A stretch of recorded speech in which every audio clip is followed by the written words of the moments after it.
Do you ever get the winter blues or get sad around the holidays? This is Robert Manni, host of Guys TV, and this week my special guest is Dr. Norman Rosenthal. We're going to talk about SAD, seasonal affective disorder, right here, right now on Guys TV. You can also catch me on KCAA Radio in Southern California, Guys Radio, my worldwide podcast, and we're on UK Health Radio all weekend long. Guys TV, Guys Radio. Thanks for your support.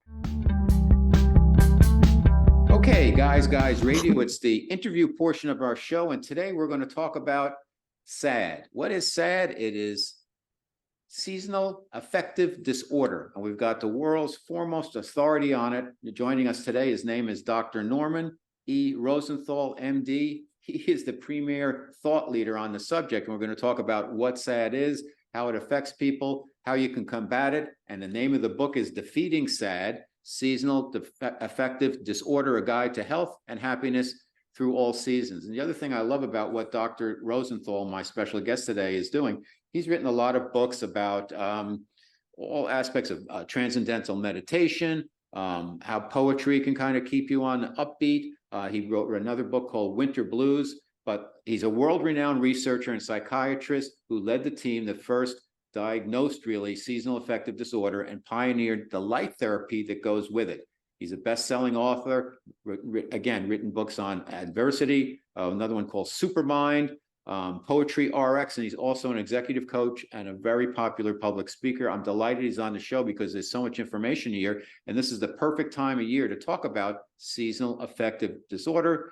And without any delay, my special guest, welcome to Guys Radio, Dr. Norman Rosenthal.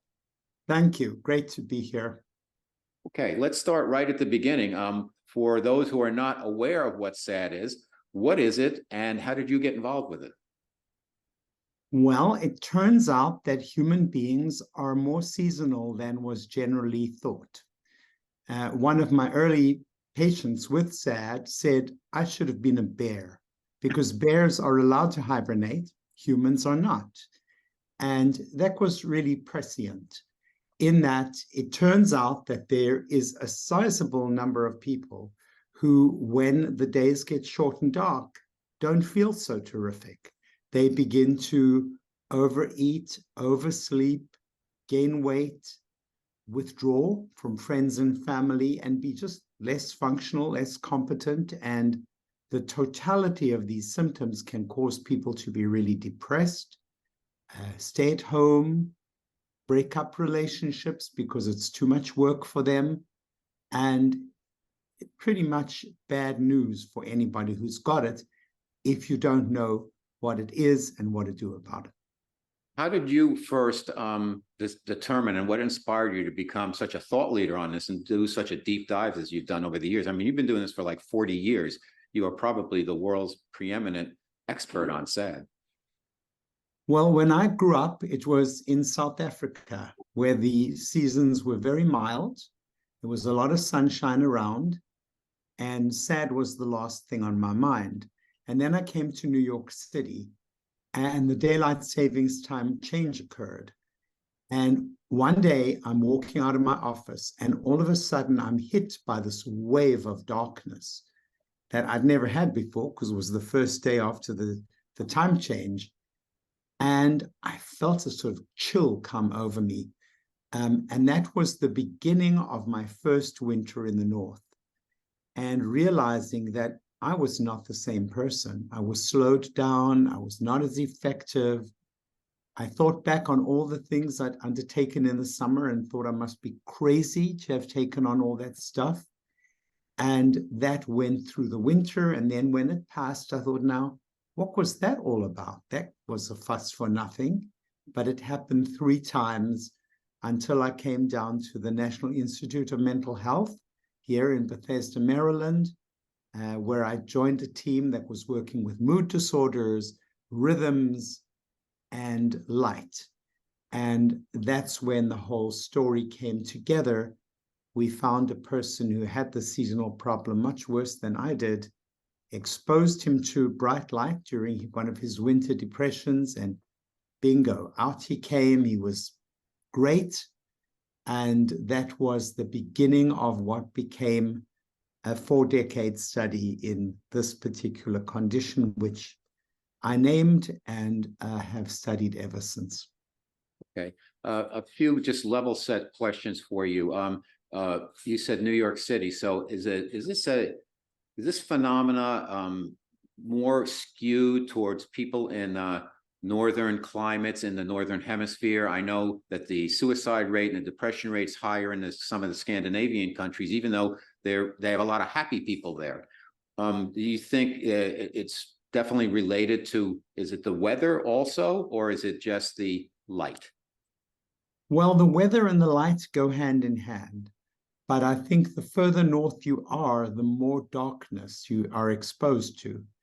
And also, from place to place is going to differ. So some places are very cloudy, for example, around the Great Lakes. And those people are going to suffer more maybe than people in the plains or people in the mountains where there's more light and more snow.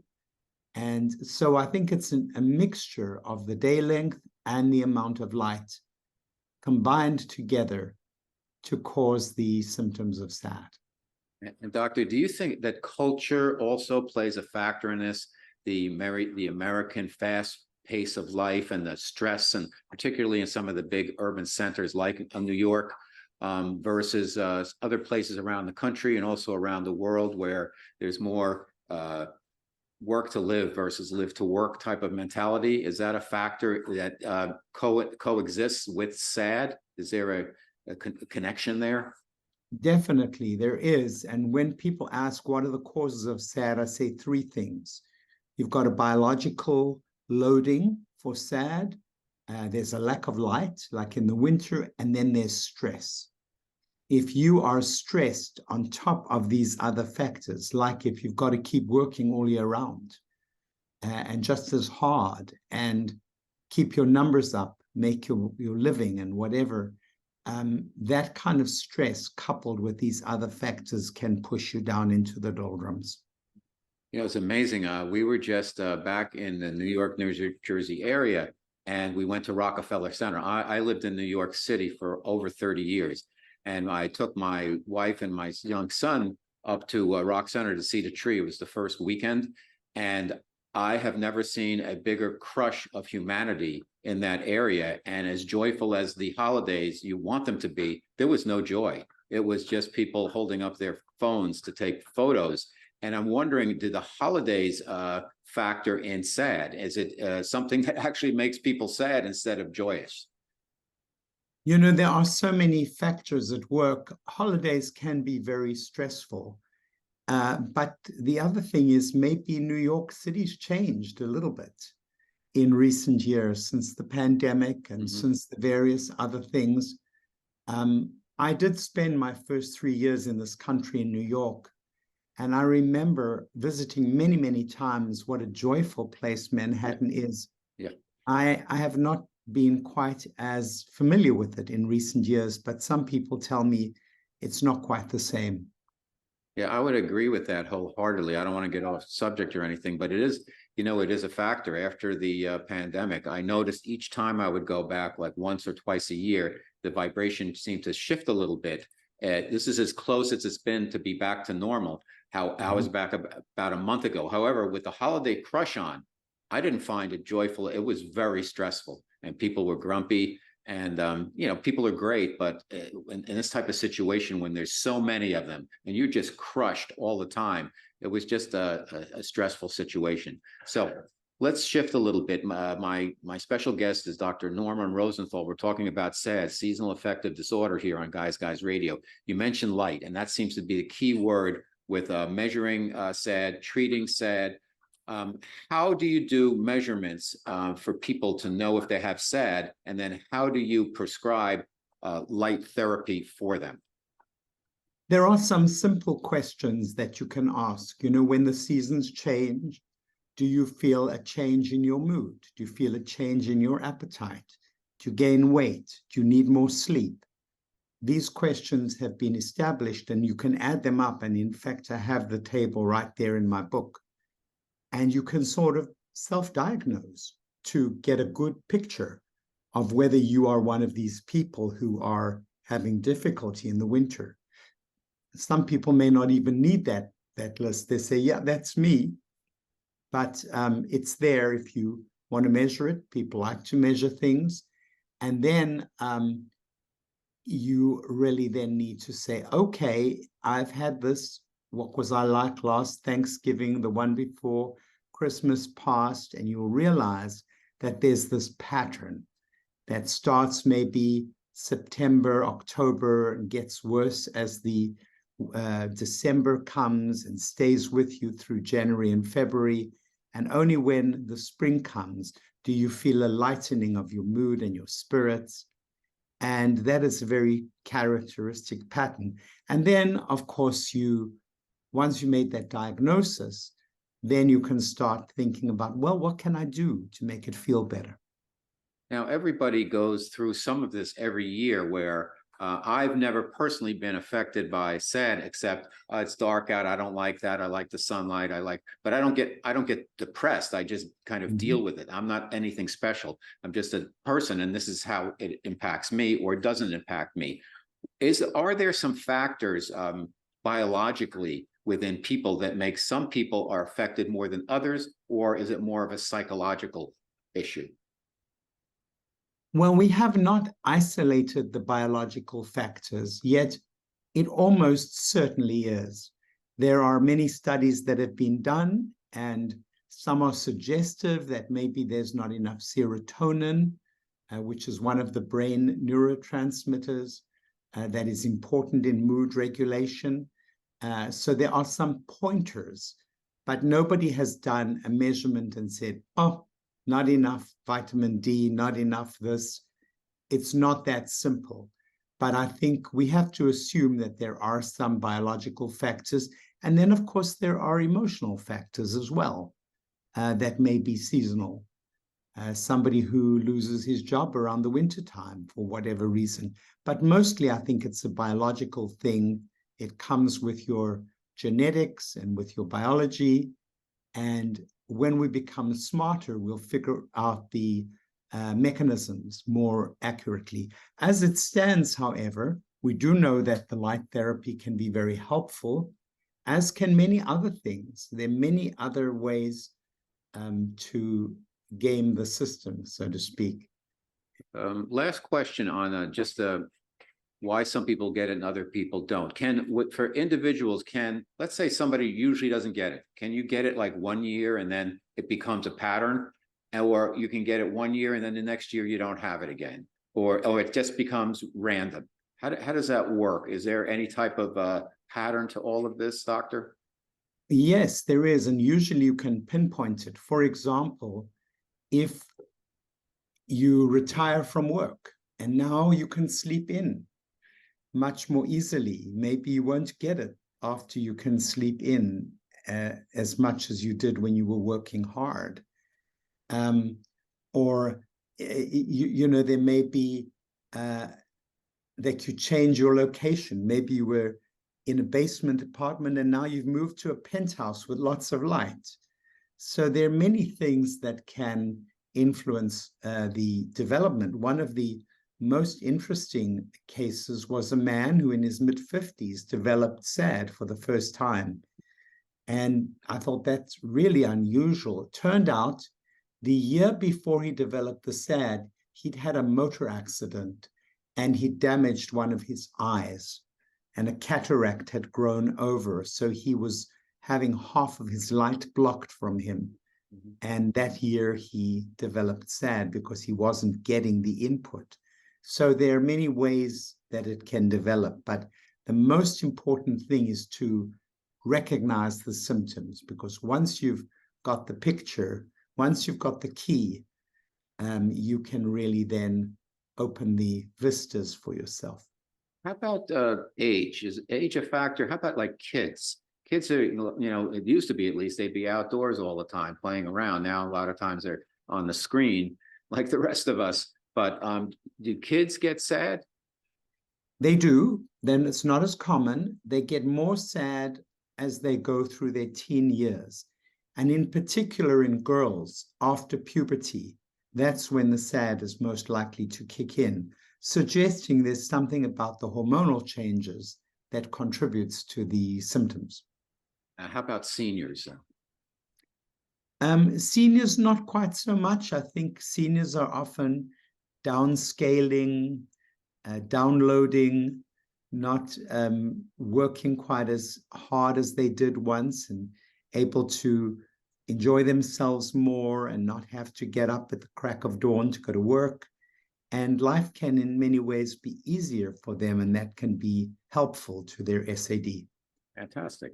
Okay, we're talking with Norman E. Rosenthal, MD, New York Times bestselling author. The new book is called Defeating SAD, Seasonal Affective Disorder, A Guide to Health and Happiness Through All Seasons. The doctor also wrote Winter Blues a few years ago about the same topic.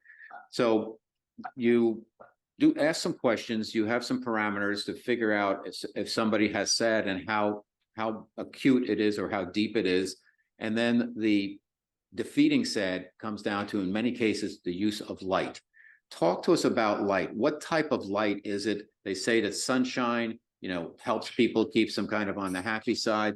Does the light have to be ultraviolet light? Does it come through your eyes?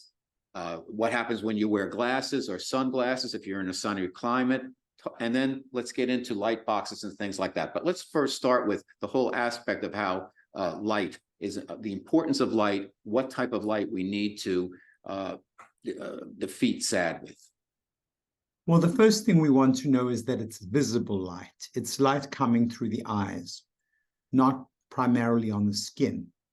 The light is often given out through one of these now standardized fixtures, because when we started off years ago, we used ceiling fixtures that we would put down on a desk. Right. But now they've got these very handy lights, maybe about a foot square. Don't get the teeny weeny ones. They're often not as good.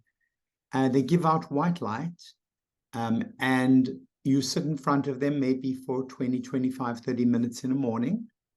And that can cheer you up and give you more energy. And you do this more or less on a daily basis. And that is the essence of light therapy. Now, there are many tweaks that you can add to this that I outlined, but that's the essence. More light, regular light, morning best, proper light box from a reputable company. And one of the good things is that almost all of these people will take their products back for a full refund, so that if you don't like what you have bought, keep the packaging, send it back. You can get as many free tries as you want. So it's just a matter of really being organized and applying yourself. So if, for the average person, they may be feeling that they're getting a little sad, no pun intended, of course, at that certain times of year when you get into the fall and the winter and then daylight savings. If they get outside, let's, for instance, walk to work in the morning, if you're in a city and it's sunny out, how much of that can counteract the need for the light box? Or with these folks, do they need it? They need the light, they need a session every day to augment the sunlight that they already get? That's well put. You are going to get benefit from going outdoors. Even on a cloudy day, you're going to get some light off the sky. But I love going for walks on winter days, going up and down hills. You get the aerobic effect, and there's light coming off the sky, and that combination of the light plus the exercise is very powerful and has a very positive effect on one's mood. So going for a run in the morning might be very helpful. Yes, indeed, it would be. Now, does light in general impact our moods just on a regular basis, not just with SAD? The evidence says yes. The evidence says that light, even in animals, they've shown that there are direct circuits from the eyes to various parts of the brain that are responsible for regulating mood. And even people who've got depression, maybe that isn't seasonal, could benefit from light as well. Now, doctor, if you purchase a light box, and a lot of people now bring them to the office, which is accepted now, you don't stare at the light box, right? You just keep it next to you and you continue to do your work, or do you need to spend that 20-minute session actually looking at the box? You don't need to stare at it, but it should be more or less in front of you, because the more you put it to the side, the less light you're going to get. It's going to fall on your cheeks, your ears. You're not going to get that same benefit as when it's coming straight at you. So I would say some of these light boxes are very nice because they're perched a little bit above the eye level. So you don't get the glare, but you get the benefit. Now, from your research, has SAD, is that something that's been going on throughout history, or is that more of a modern type of malady, if you will? Well, I would say it has been going on throughout history, and there are documentations of isolated cases in the 1700s or whatever. I have some quoted in my book.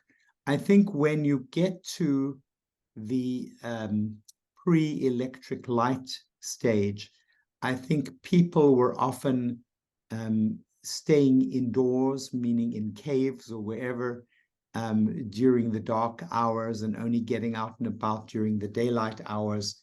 And I don't think we can really comment on SAD in the pre-industrial age. But post-industrial, yes, there was definitely SAD around. In fact, one very famous French psychiatrist named Esquirol was consulted by a businessman who said, look, I've gone into this really bad depression the last couple of years, and now I feel it's happening to me again.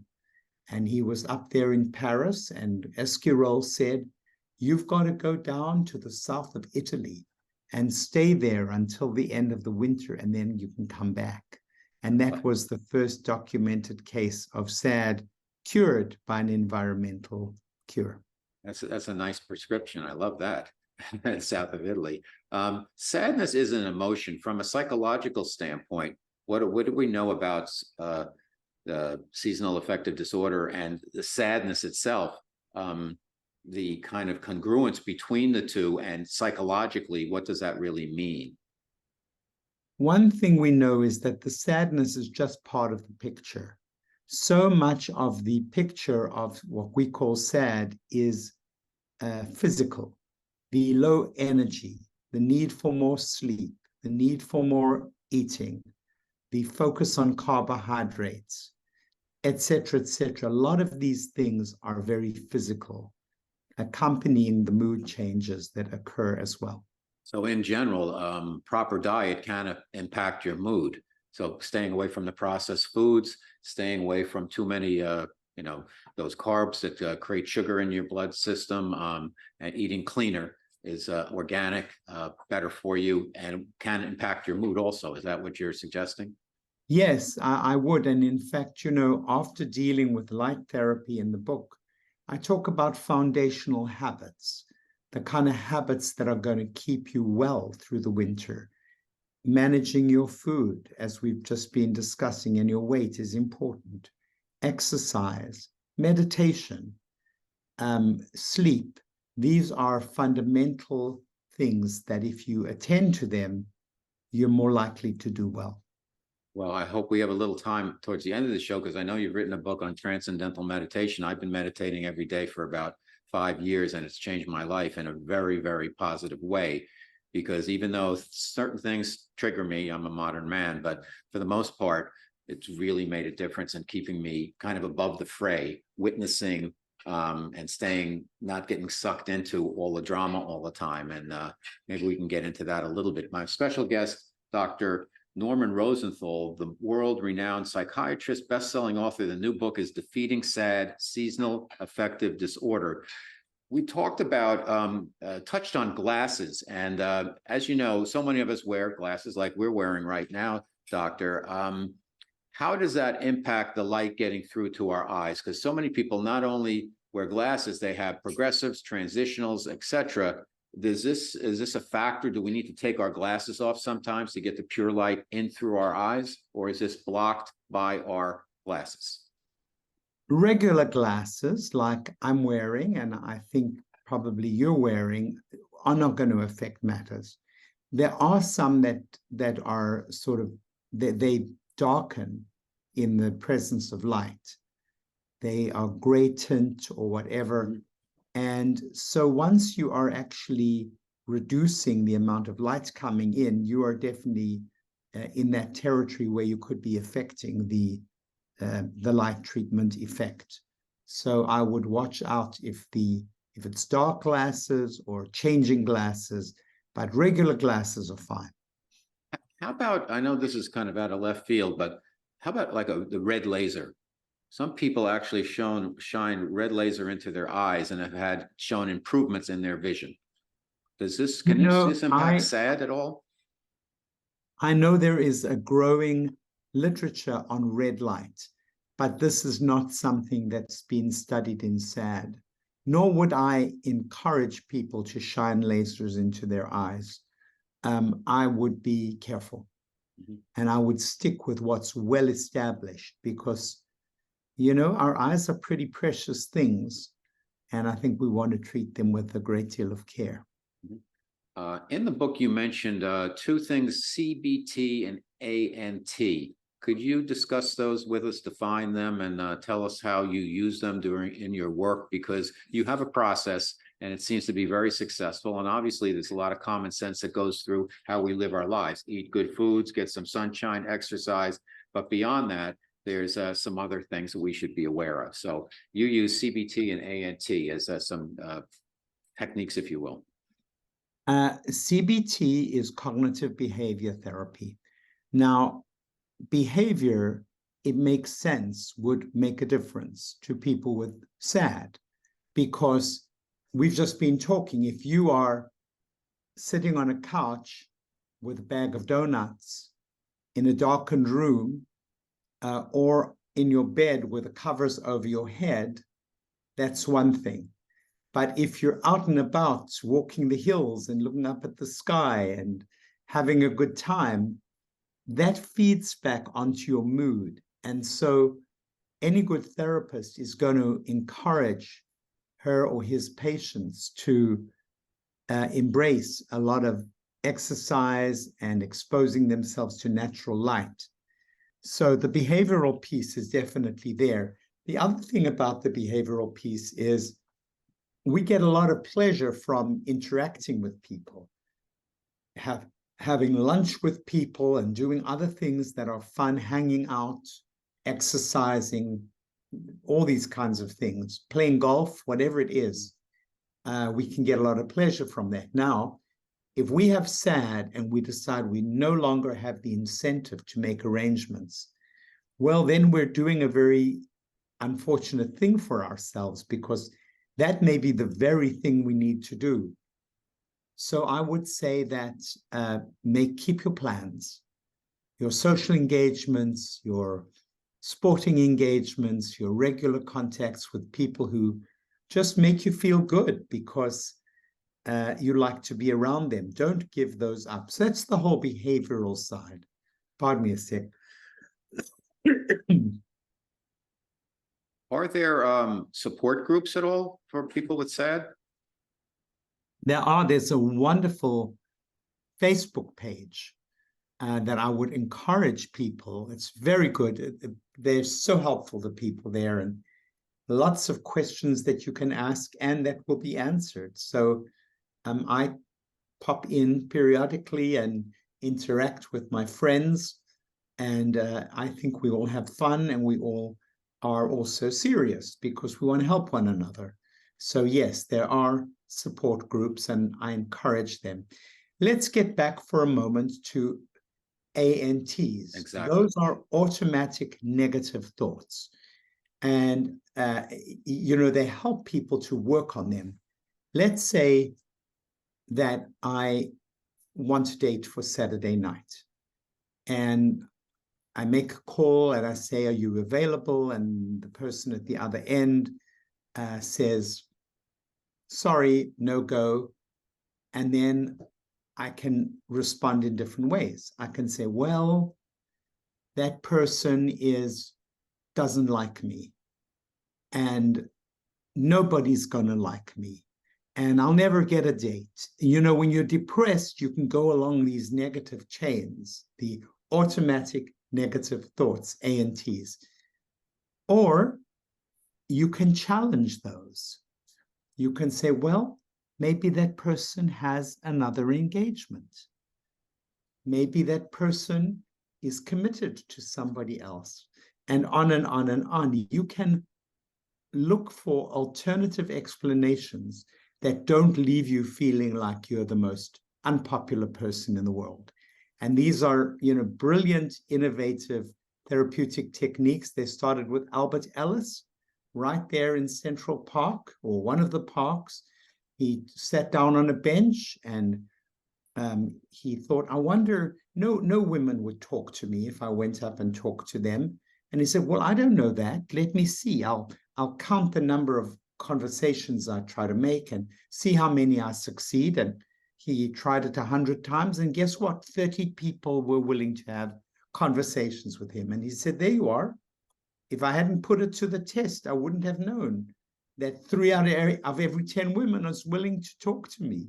So in other words, they encourage people, the cognitive behavior therapists, to try things out and see what, what happens, and expand your possibilities. Somebody may not want to go out on a date with you for all kinds of reasons, maybe they're married already, I don't know. But in any event, don't jump to the negative conclusion is the bottom line. Work it. And studies done, my colleague Kelly Rohan in Vermont did studies of CBT versus light therapy, and they were equally good. And the CBT had a better prophylactic effect for the next winter's SAD episode than the light therapy did, because people had trained themselves to watch out for things and do things that made them feel better. It sounds kind of like a combination of hypnosis and self-hypnosis. Is that the case? I'm not sure it's self-hypnosis, but it's self-work. It's working on oneself, because you're the person who's always going to be there. So if you work on yourself, you've always got a therapist at hand.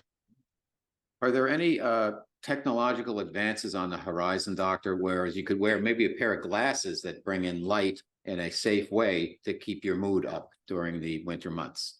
My like colleagues and I worked on those kinds of things, and it turns out that the eyes do better if the glasses are at some distance.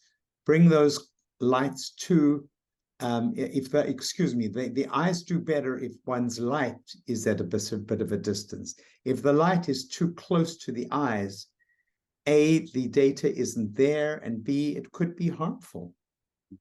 What do you think is this kind of success rate for using light boxes with people who are diagnosed with SAD?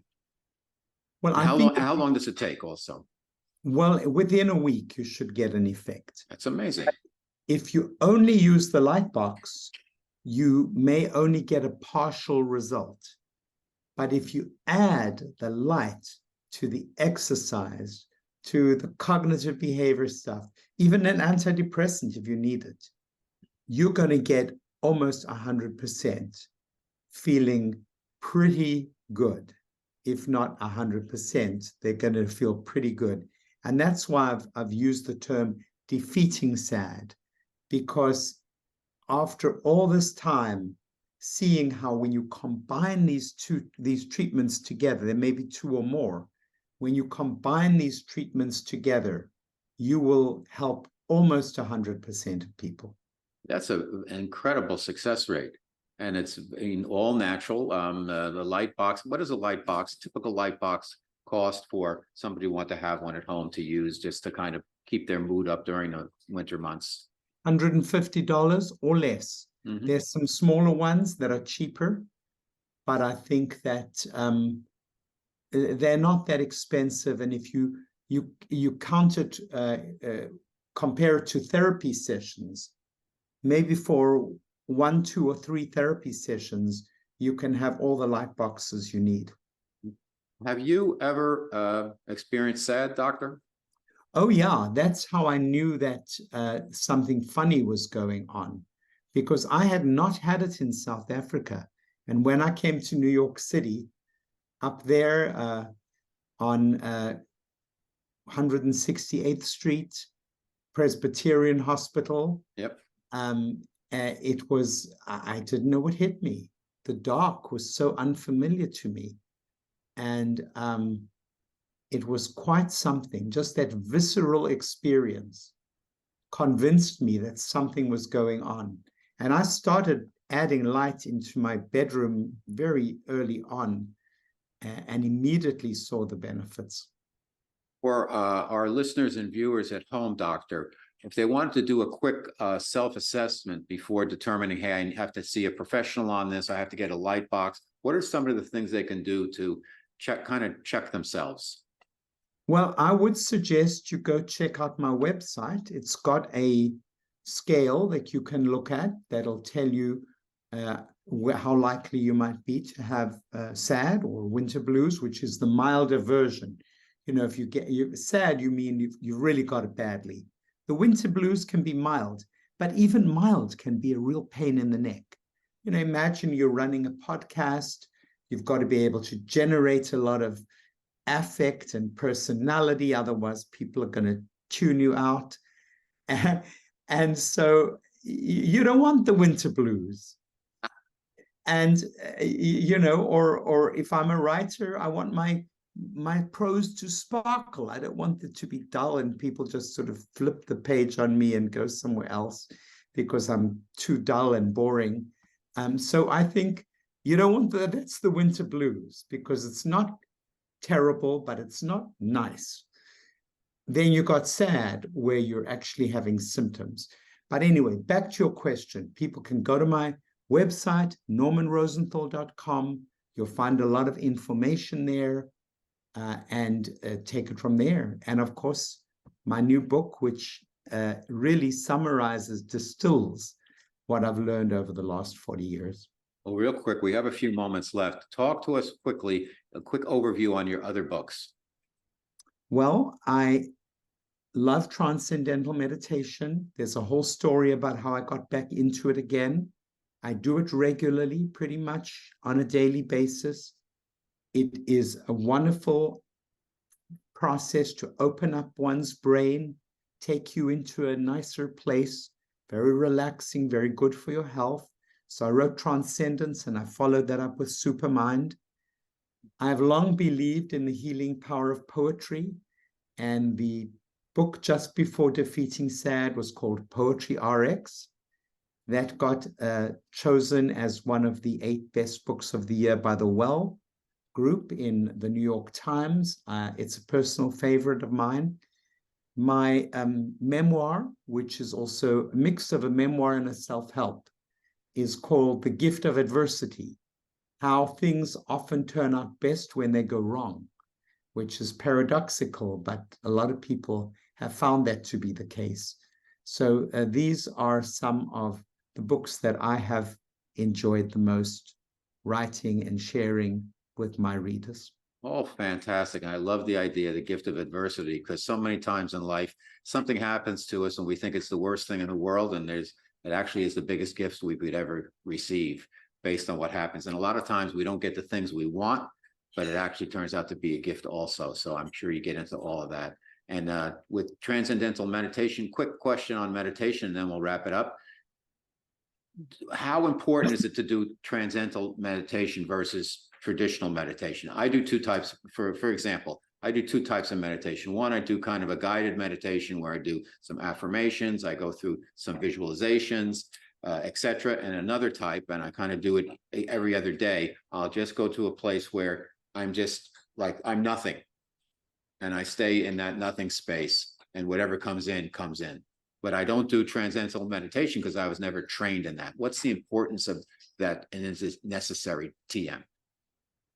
Well, I think, as you say, there are different kinds and they're going to do different things.